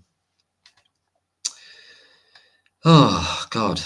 Oh, gosh, it's 1 minute. What? Not 1 minute. 1 hour, 46 minutes. I had no idea I'd be rabbiting for all this time. Sorry if it's been long, but and I want to get to some more comments then. The senior nursing staff, Ginny says, got rid of the neonatal, were replaced by Lucy Letby and another girl fresh from graduating. Yeah, from their nursing degrees. Yeah, Lucy Letby's January 2012, isn't it? 3rd of January 2012. She just completed her degree, and just right in 2012. So, three and a half years later, she's one she's the one that they're all relying on, and she's being rung in so we hear, in her salsa class when she's not on duty, by other nurses about how to do things and what to do. Oh God. Thank you, Ginny. Replacement, yeah, fresh from graduating from their nursing degrees, and that was the first domino to fall. Yeah, that's the long story. That's the long story here, part of it, isn't it?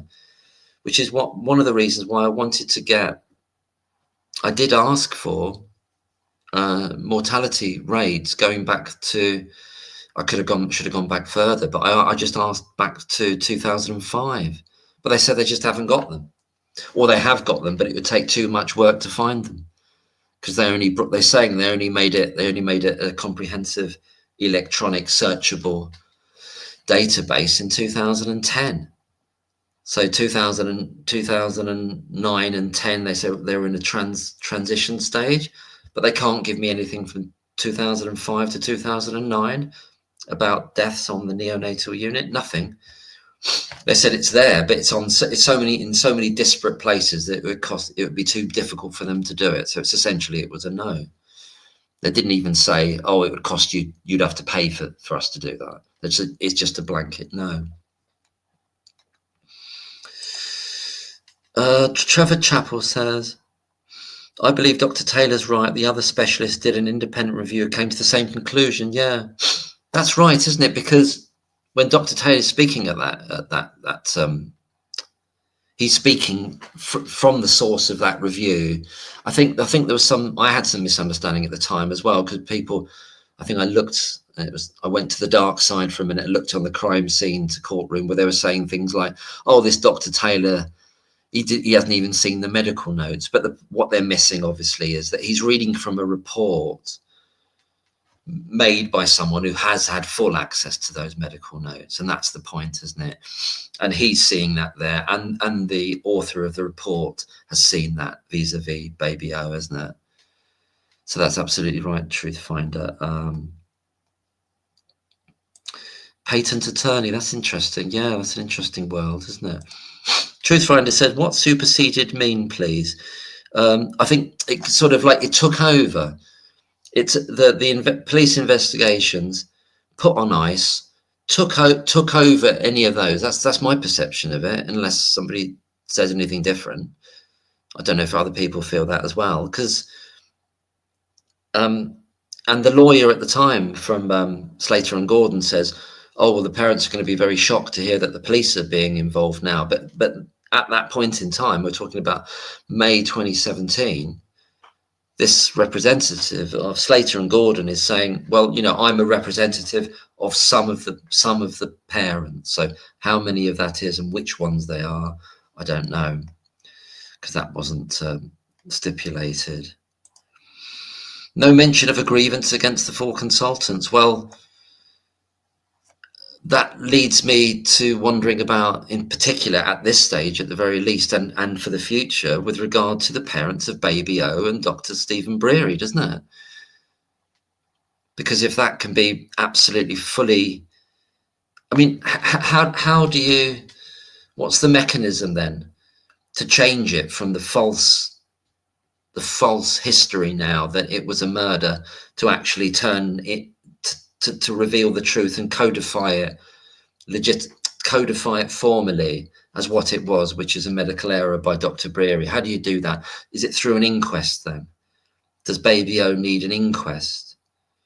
Is that a further mechanism of undoing that murder charge, that it operates? So, in other words, what falls out of the inquest is necessarily that it wasn't a murder, because it's established that it was through this medical error of the cannula, sadly lacerating, piercing the baby's liver. You know, it's horrendous, isn't it? I might bring it to a close soon. I'm feeling a bit tired, but I'm really enormously grateful for everyone who's commented and everyone who's listened before and throughout. And the Disney Channel thing, that was an interesting interlude. Callie Starforth, I love Callie Starforth Substack. Yeah, I need to get back, because I was on Substack and I deleted my account. I've been slashing and burning all my social media stuff. I don't know, I felt overwhelmed with things, and I did have a Substack, but I'll look up Callie Starforth, what she's doing. She's a brilliant writer and a brilliant mind, really. Her first article about this was about Operation Hummingbird. And it goes into a lot of symbology, stuff like that. But she's done, and I thought personally, I thought it was amazing.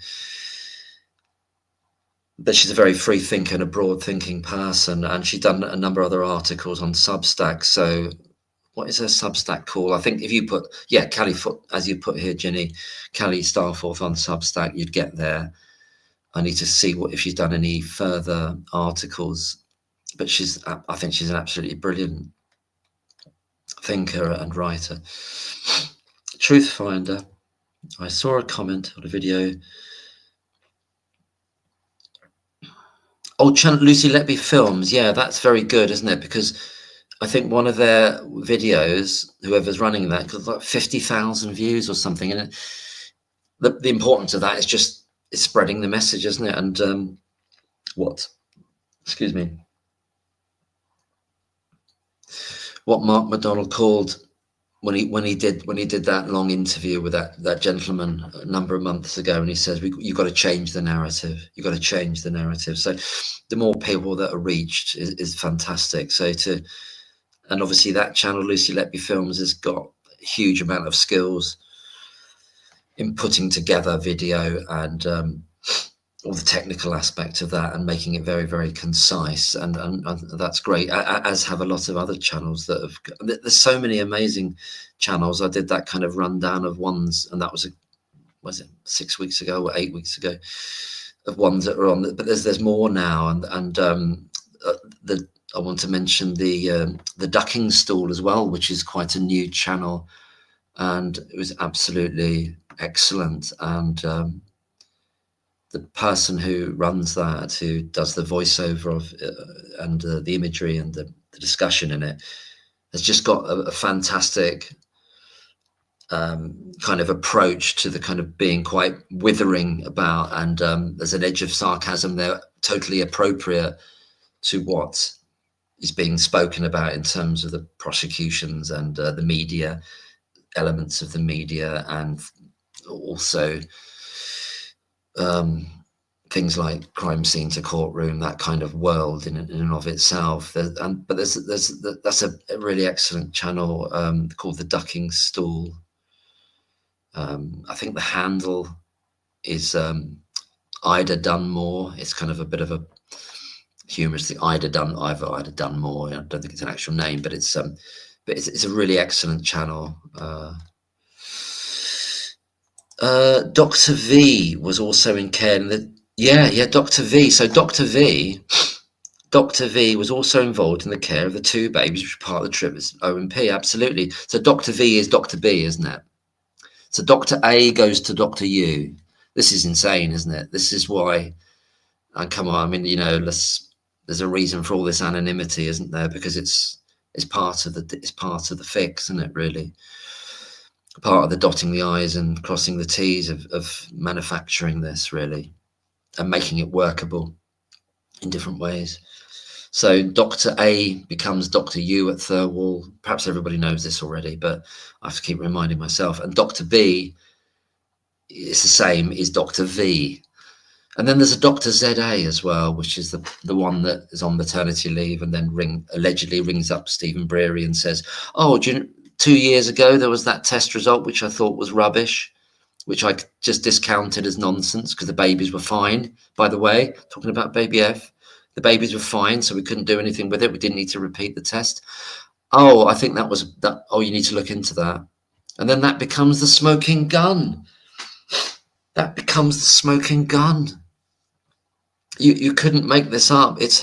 I'm going back into my old state of mind talking about it now, which was a state of absolute, like, you feel like you're a rabbit in the headlights of the horror of this. It shouldn't be possible, but it is, because we're in a very, very corrupt country.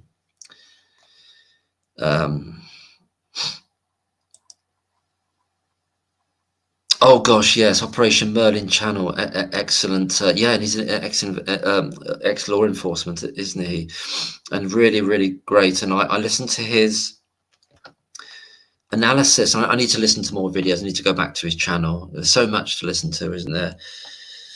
And he did a look at a really interesting look at the CQC report of 2016 of the hospital, and instances where the CQC investigatory team are being told things that are useful for them to know by someone. And there's a kind of motif that runs through Operation Merlin Channel's video, is that, well, who would have told them that? It's sounding a bit like a whistleblower. There's a voice there in that unit that are telling them things. Could it well be? And I think Operation Merlin Falcon infers that that's Lucy Letby whistleblowing effectively. Now, whether it is or it isn't, I don't know, whether it's a mixture of people, but it is a very good chance that it could well be, from other things we hear about her. The beginning of 2016, where the CQC do a report, and the unit is, I think they're given a grading of needs improvement. And I think I've had I've had stuff to do with CQC reports in other matters, but I think when they tell you you need improvement, you definitely need improvement.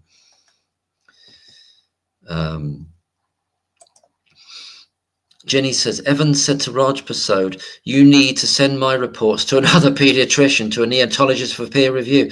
And they sent the reports to Dr. Martin Lloyd, Dr. Martin Ward Platt. Oh, well, yeah, you see, and he conveniently, well, I shouldn't say that, but he died, didn't he, Dr. Ward Platt? Yeah. Oh, sorry, Jenny's continuing with the quote here, who's a neonatologist in Newcastle on Tyne, highly regarded as a great guy, close quote, yeah. But there's more to that, isn't there? Because Platt was implicated in either Southall or who's the other guy? My brain's going a bit. Meadow, one of those two, as backing up one of those two in a trial.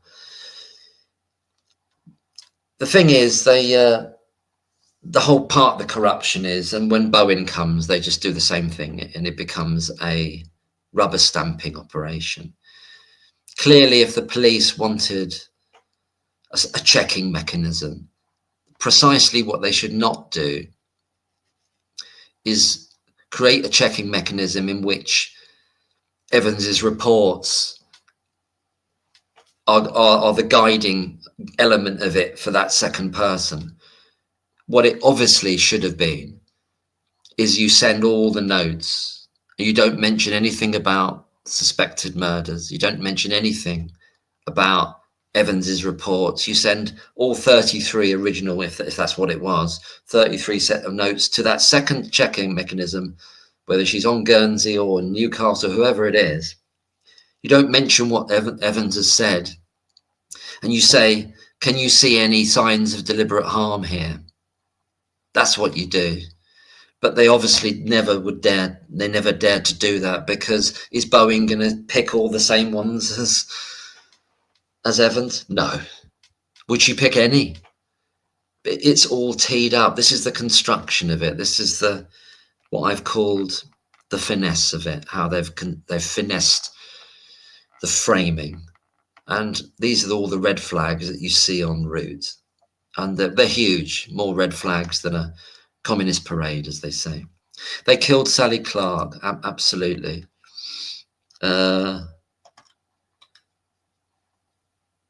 Operation Merlin, yeah. Oh, sorry. So Jenny's saying, so he sent the report back, more or less saying he agreed with my interpretation of the clinical findings.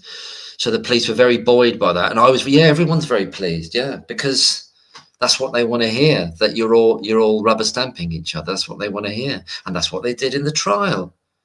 That's what Marnarides does. That's what Marnarides does, and says, well, I haven't seen it. The only time I've ever seen an injury to a liver like that was somebody fought off a trampoline injury. So how does that relate to neonates at all anyway? It's you know, it shows the endemic corruption of that system of so-called experts. And it's not a new thing. It's not anything that we should go, oh my God, that couldn't happen. Did they really allow that? Could these so-called experts have done it? And all like linked up together. You got the hematologist saying, oh no, I don't believe it was possible that using that medical implement, I've forgotten the name for it, to help with the intubation, which has got quite a sharp point on it, might have caused bleeding in the throat of the baby that had haemophilia. And she discounted that as a possibility. And other people since have said, well, that's insane that you discount that as a possibility, that it couldn't happen. Because it's Occam's razor, it's the most likely thing that happened, especially with repeated intubations. My mouth's getting a bit dry. I could really do with a whiskey and lemonade or something like that.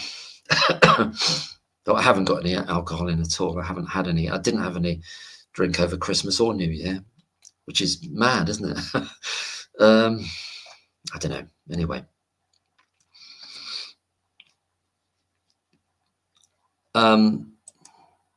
Platt was an expert witness for the false conviction of Angela Canning. Thank you. Yeah, thank you, Ginny. Angela Canning, yeah, along with Sir Roy Meadow, yeah. Yes, both expert witnesses gave evidence for the prosecution of the conviction of Donna Anthony. Yeah, they're all the names that I can't keep in my head, but exactly, I do remember all that. Now you refresh my memory about that with Dr. When he first said it, Evans, this is a bit daft, I always thought his name was Dr. Wallplant, but it was Ward Platt, Wallplant. I was calling him, I was doing videos early on, but when I'd never seen his name written, and calling him Dr. Wallplant. But anyway, he couldn't be called because he passed away. I may bring it to a close now. I'm sorry if I'm... oh, thank you, Anna Dart. Thank you. Like a demon is in control of his vessel. That's true. Dreary dead eyes. Yeah, agree with that. I'm just going to zip through. And they're all great comments. Don't stand in the courtroom to cloakroom. No, don't do that. 3 generations of family bludgeoned to death. Oh, sorry, right. That's a different case then. I thought there's so many. That's the point. There's so many. I'll look at that. The Cliddick murders. Right. Thank you, Anna Dart. Thank you. Yeah, that sounds a tragic case. I didn't know about that. Do him as Dr. Darth Vader. Yeah, Darth Bleeder. The Darth Bleeder, Darth Vader. Dotty Woozy, hello Dotty Woozy. They're all able to justify what they've done because they're under the influence of cognitive dissonance, overload. Everything is in confirmation bias for them now. Mental gymnastics to avoid guilt. Absolutely. You know, they need the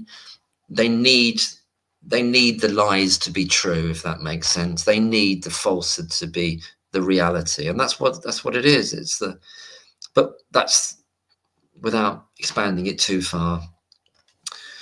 That quote I did from that writer, I've forgotten her name as well, but the idea we're under a rule of lies. The rule of lies is in the ascendancy, and that's where we're at the moment, and it has been for a number of years, unfortunately. But that's extending it out to... Thank you, Dotty, for that. Dotty Woozle, I love that name. It's brilliant. Truth Finder, another great name. During the pandemic, the Lancet and the GMC are possibly corrupt. Well, yeah, undoubtedly they are. Undoubtedly they are. The false hydroxychloroquine. I said that wrong, didn't I? Hydroxychloroquine. Chloroquine. Study in the Lancet. GMC did something to Dr. Mohammed Adil and Dr. Sam White. Yeah, the GMC. They took him off the register. Dr. Sam White, a heroic figure actually. Sam White. And that's a whole ball of wax, as they say in America. I think it's an expression, isn't it? Jenny says, hi Jenny, I think it's rather poetic. The gang of 4 is shitting in their pants and basically baby died because of all the sewage. Yeah, there is something here about the idea of corruption and the idea of infection, and there's the infections that the babies were picking up, but there's an infection of corruption here, is there not? An infection of lying. The pathogen of corruption runs through this, as is analogous to the pathogens that were going on in those ward. Jez Hamer, thank you. The murder of Lynette White was the Cardiff 5 fit up. Yeah, I saw a number of videos about that. Extraordinary how they went out of their way, the police, to corruptly fit those men up, and how they destroyed those lives, as well as I think they eventually found the person who did it. But had there not been that pushback against the police, they would have been more than happy to have those men in perpetuity blamed for that crime. Yeah, that was a terrible crime in Cardiff. Yeah, that was the one I thought. Black Squareable is a really good YouTube channel, fantastic, who does a lot of analysis on language. That's a real specialism. And if you look, if you did a YouTube search and put Black Squareable in it, you'd find her channel, and she does lots of videos recently about Lucy Letby and the other main players, as it were, for want of a better expression, in it. You know, the consultants and Evans and so forth. She's a YouTuber, yeah, Black Squareable, and she is known as Black, as she likes to be called that for short. Fresh from brainwashing. I may bring it to a close now, as I'm flagging a bit. What I'll do, I'll run through and I'll put, yeah, so that's about Black Squareable. Nick says, for those who can't remember the person who, yeah, yes, that's right, yeah. What a small world, isn't it? Sorry, any new stuff like that, it just gets my dander up again, you know. What a small world they happen to pick that person. It's just by chance, is it? It's got to make you wonder. It's like, oh God, it's like the bloody, it's like getting the door data the wrong way round. But they got it the wrong way round that helped them. That helped them according to what Jairam said about when he looks at his watch. They didn't get it the wrong way round to not help them. Just saying, as they say. Sir Robin Spencer. Right, Sir Robin Spencer, thank you, yes. Thank you, Mark. Slater Gordon, Lucy Truthfinder says, saw a video of Solicitor Man speaking about it quickly and briefly, by the way. Thank you. Oh, that's good. That's a good to do that search. I've never done that. Thanks very much, Animist Art, and thank you for everybody for being here. There's so much going on. Exactly, it's so hard to catch up. Good night, Sonia. Thank you, and God bless to you, and God bless to all here. Thank you, March Fast, and to you, and thank you for being here. Appreciate you. I think that's an Americanism, isn't it? I've noticed that because I watch so much American videos where they say, I appreciate you. I quite like that phrase. It's quite nice. I appreciate you. Don't stand in the courtroom. Sarcasm to the trial. Absolutely. Trolls. Yeah. Oh, you're the trolls. Oh, my God. Lovely to meet you. Oh, sorry. You're talking to Truthfinder there.